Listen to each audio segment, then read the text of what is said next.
Yes, I have something on my mind that I want to share. I'm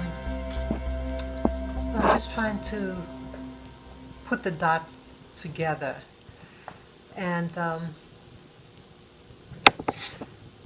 nothing that you see around you is by accident. I had to,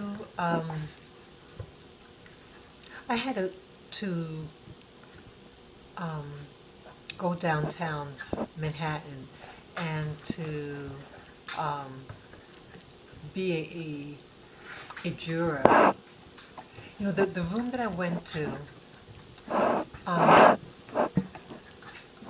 people who had their summonses, the summons to report, masses of people, a lot of people, all different backgrounds, you know. There was not more, an overdominance of any one group. It was really a big mix. However, where when I got placed in a group, of 23 people, there were just, out of 23 people, only two blacks and one possible Asian, and everybody else was white men and women. And, but when I go outside, my everyday activities in New York City, especially Manhattan, where I live, you have people, of a lot of blacks, of a lot of people from the Caribbean, from uh, the Dominican Republic and Puerto Rico, very large numbers. And you have American blacks, um, but just a lot of people of color. You take the trains, you take the buses, and very few whites. However, in this room of people that were to serve, everyone is white. Out of 23 people, only two blacks. What's going on? Okay? Part of the clue is this. To serve, you cannot have a felon.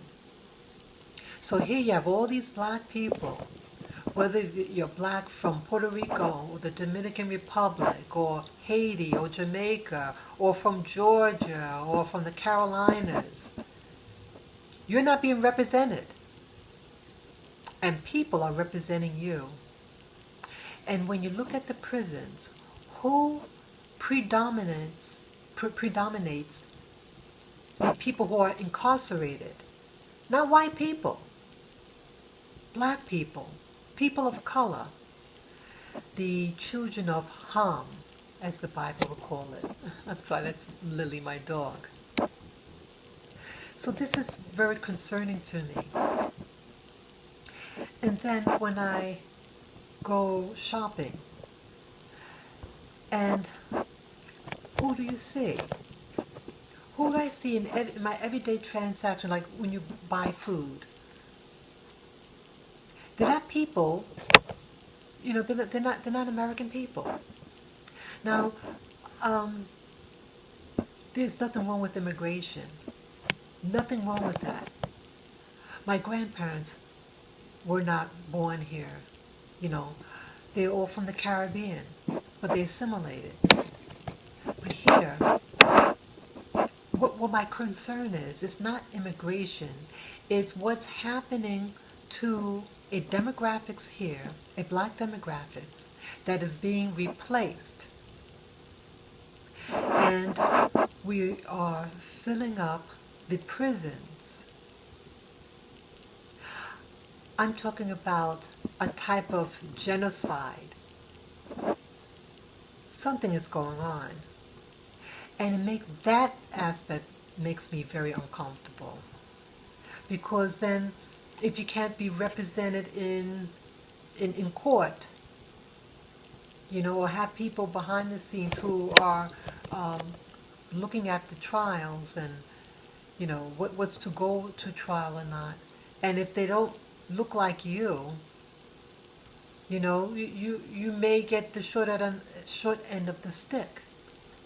And that is the issue that I'm pointing out here. Not about immigration, but what's happening to you.